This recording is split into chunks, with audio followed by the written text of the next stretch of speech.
وسلم على سيدنا محمد وعلى آله وصحبه.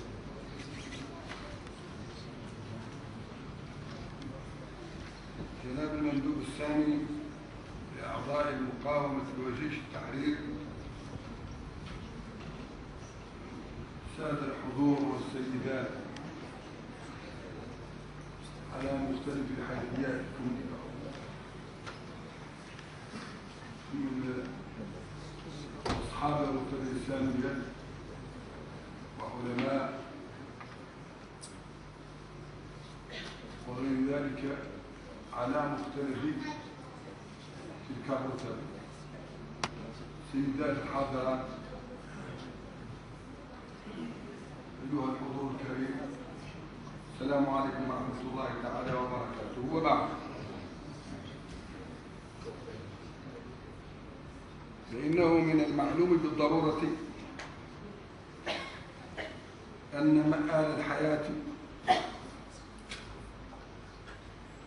وإن طالت إلى ممات. قال الله تبارك وتعالى مخاطبا نبيه الكريم محمدا صلى الله عليه وسلم: إنك ميت وإننا ميتون.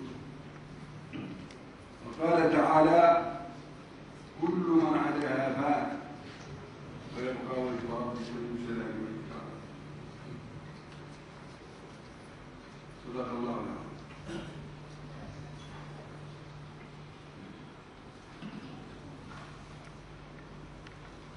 وفي الأثر: إن الموت تنتقي خيار أمتي.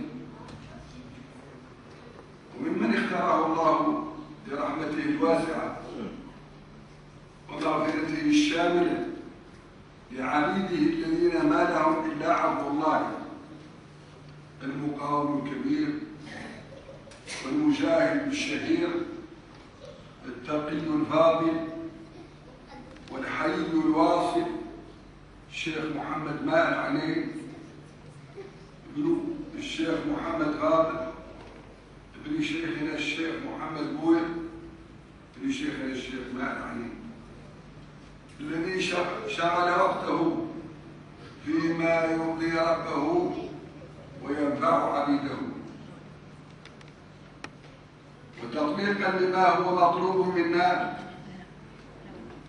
من ذكر محاسن موتانا، نقول: كان المؤبد مقداما في مواقفه الشجاعة وصادقا في حياته كلها ووفيا في عمله جميعا، خدم وطنه وأخلص للجالس على العرش العلوي المجيد، وعايش 3 ملوك عظام خدمهم بصدق ووفاء.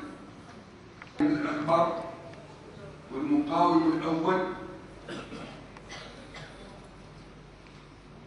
كمسره وجناحه الأيمن في التضحية والجهاد، الموحد الباني المغفور له الحسن الثاني، طيب الله ثراهما ورضي عنهما، ووالد سر أسلافه المنعمين أمير المؤمنين جلالة الملك محمد السادس دام له النصر والتمكين. لحبهم والدعاء لهم والعمل وفق توجيهاتهم النيرة لم يحد عما أوجب الله علينا وعليه من الإخلاص والطاعة والامتثال حتى أتاه اليقين.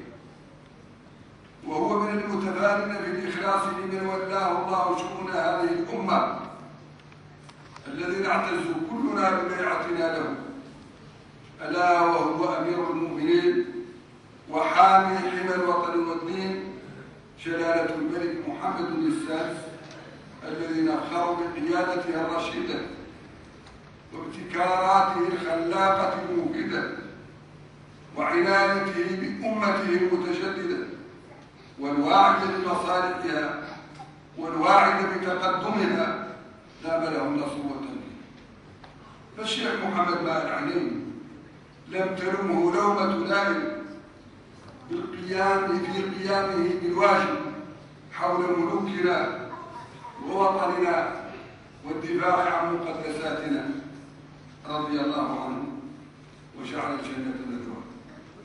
إن المؤمن واجه المستعمر وقاومه مقاومة الأوفياء الصادقين وبذل نفسه الطيبة وماله الحلال من أجل وطنه، وأبلي البلاء الحسن من طرف الغازي فنكل به وصادر ما عنده ونفاه وشرد أسرته الكبيرة من زملائه المناضلين والصغيرة من أهله وأبنائه وعياله، فلم ينقص ذلك